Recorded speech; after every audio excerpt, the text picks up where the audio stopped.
सतगुरुदेव की जय। बंदी छोड़ कबीर परमेश्वर जी की जय। बंदी छोड़ गरीबदास जी महाराज जी की जय। स्वामी रामदेवानंद जी गुरु महाराज जी की जय हो।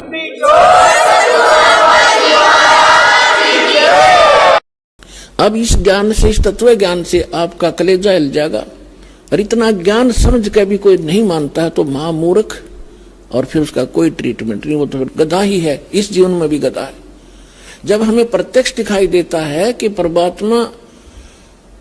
परमात्मा हमारे साथ हो जाएगा तो हमें कोई दुख नहीं रहे।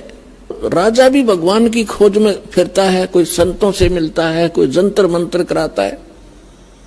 राजा से बड़े तो आप नहीं हो सकती प्रजा, ना सुखी हो सकती जैसा तुम मानते हो।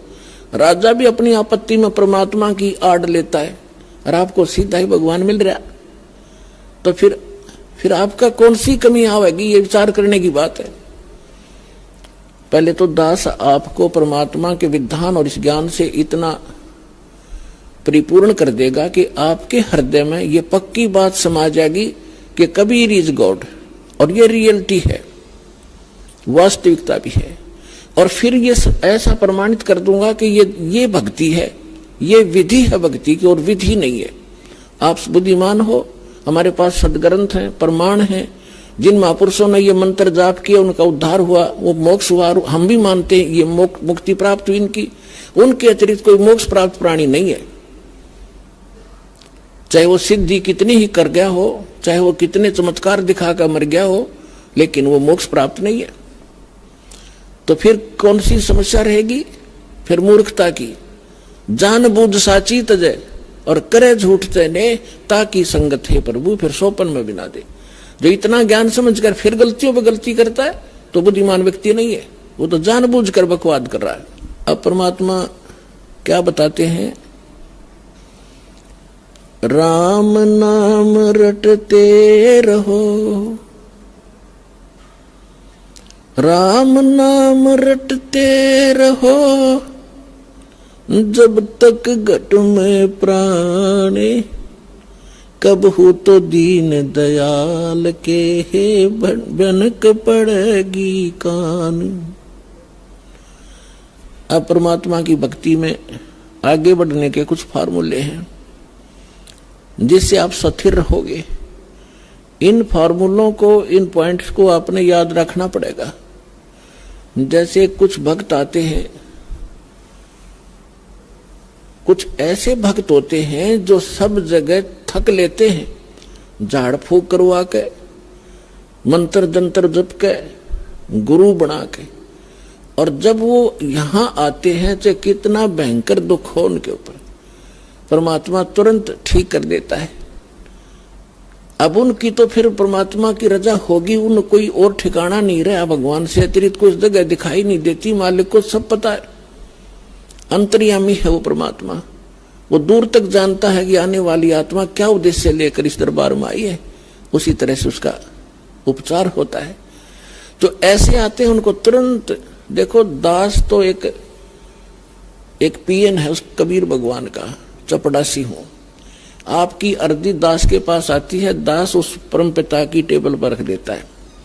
अब उसने यस और नो उस कबीर भगवान ने करनी है, और यहाँ सेकंडों में होती है। यहाँ कोई कार्यालय नहीं है, वह साइन होगा फिर वापस आओगी। सेकंड्स के भी कुछ क्षणों में वो सब अर्जी परमात्मा फैसला करता है।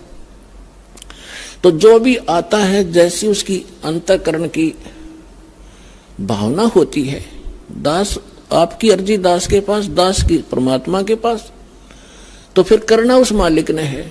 तो कुछ ऐसे आते हैं उनको तुरंत राहत मिलती है। मालिक को पता कि अब ये कहीं नहीं जाएंगे मेरे बच्चे, सब जगह थक लिए धक्के खा के।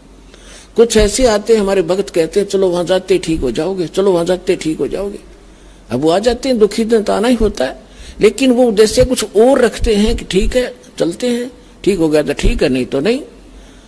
तो ऐसे नहीं बनती बात है।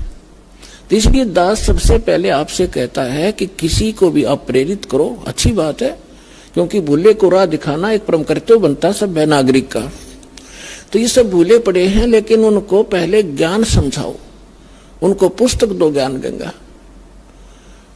और ये ज्ञान गंगा पुस्तक जो है, और भी कोई हमारी सीडी है बनाई हुई, या कोई भी परमात्मा का लिटरेचर जो इस दास के सत्संगों से बना है, उनको दो पढ़ने के लिए। और ये एक ऐसा ज्ञान है परमात्मा का। कबीर साहब कहते हैं, और ज्ञान सब ज्ञानड़ी, और कबीर ज्ञान सो ज्ञान, और जैसे गोला तोब का करता चले मैदान। तो पहले उनको ज्ञान से समझाओ, फिर वो ज्ञान से परिपूर्ण होकर फिर यहां आएंगे।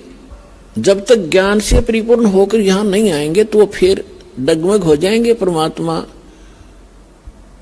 इस चीज को लाइक नहीं करते कि ये डले थे, पहले ढो ही रहे थे, 36 जगह भटक लिए, नकली गुरुओं के पास धक्के खा लिए, जीवन नाश कर दिया इन्होंने। तो अब अपने परमात्मा को पहचान कर फिर यहां लगे। तो इसमें क्या होता है कि फिर दूसरा इसका कारण ये होता है, जैसे किसी डॉक्टर के पास रोगी जाते हैं, एक ही जैसा रोग होता है, एक व्यक्ति को तो 2-3 खुराकों में राहत मिल जाती है, और दूसरे को 3 महीने गोलियां खाने का निर्देश दिया जाता है डॉक्टर के द्वारा। तो उसके रोग में अंतर है। ये वो नहीं सोचा इसका तो 2 खुराक में ठीक कर दिया, मैंने 3 महीने खानी पड़ेगी, मैं तो नहीं खाने का, तो ना खाने का तो मर जाने का, और क्या इलाज है। अब उसका रोग इतना गहरा नहीं था, जो जल्दी समय पर आ गया तो ठीक हो गया, और उसने वो 3 महीने खानी पड़ेंगी और ठीक होगा, क्योंकि टेबलेट वो कारगर है। तो पुण्यात्माओं, इस संसार में 21 ब्रह्मांड में दास के अतिरिक्त कोई संत नहीं, और कबीर साहब के अतिरिक्त कोई भगवान नहीं। और जो समाधान दास देता है उससे सारे काम ठीक होंगे। आपके संसारिक सुख, शारीरिक रोग सब दूर होंगे, संसारिक सुख प्राप्त होंगे, संसारिक दुख, मानसिक दुख, भूत प्रेत की बाधा, पितृ बाधा, चाहे कितना भयंकर हो, किसी प्रकार की, चाहे घायल तक डाल रखी हो, चाहे चौकी तक छोड़ रखी हो, यहाँ 1 सेकंड का काम है भगवान का। हम जड़े दुपटे नहीं लाते, परमात्मा के उस शब्द में इतनी ताकत है, जो मंत्र हम देते हैं अपने आप सब भाग जाते हैं।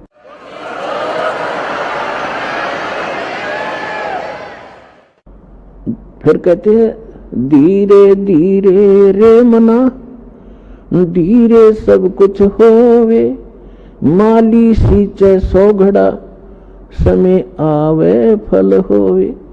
अब ये फार्मूले आपने याद रखने इस मार्ग पर, कि धीरे धीरे रे मना, धीरे सब कुछ हो। आप बच्चे को स्कूल में भेजते हो प्रथम कक्षा में, और फिर उसको परिपूर्ण ज्ञान प्राप्त कराने के लिए, रोजी रोटी के योग्य बनाने के लिए 20 वर्ष तक, 15 वर्ष तक फ्री छोड़ देते हो।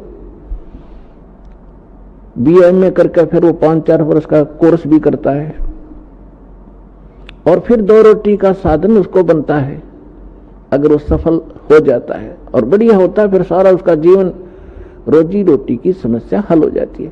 ठीक इसी प्रकार आपने ये आम का बीज बोया है, भक्ति, सत भक्ति। अभी तक आपने बबूल बो रखी थी, और बबूल बीज का ये आशा कर रहे थे कि हमें आम मिलेंगे मीठे मीठे, तो बबूल के तो काटे ही मिलेंगे, आम की इंतजार, आम की आशा व्यर्थ थी। तो जितने भी ये संत हैं, पंथ हैं और श्रद्धालु हैं, ये बेचारे उनको संत मानकर चले गए, उन्होंने राम नाम दे दिया,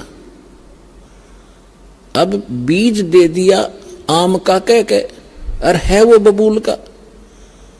उन बीज भी दिया, यानी साधना भी कर रहे हैं, जैसा गुरु जी बता रहे हैं, वो फल भी रहा है। कुछ कहते हैं हमें ऐसे दिखाई देता है, प्रकाश दिखता है, वो प्रकाश से का बीज दे रखा है तुम्हारे, प्रकाश यु काल है, ज्योत स्वरूपी निरंजन। तो आम का बीज कह के सतलोक सतपुरुष की कथा सुना के आपको बीज दे दिए, काल के 5 नाम काल के जानो, ये राधा स्वामी वाले, और सभी आस लगाए बैठे में सुख होगा, हमें मोक्ष मिलेगा, सपने में भी इंतजार मत करना।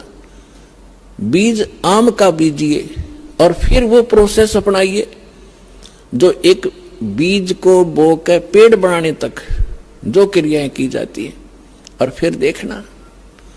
तो अब आपको आम का बीज मिला है, इसको बोइए, बीज दिया, अब इसकी सिंचाई कीजिए, इसकी सुरक्षा कीजिए। अब सिंचाई क्या है? देखो पुण्यात्माओं, दास इस मार्ग का मास्टर है, इस मार्ग का डॉक्टर है। आप सभी विद्यार्थी हो, दूसरे शब्दों में आप जन्म मरण के रोगी हो। तो इस दास को इसका पूरा कंप्लीट कोर्स पता है, आपको बताया जाता है, तो आप जी वैसे ही कीजिए और फिर देखना इसकी सफलता कैसे।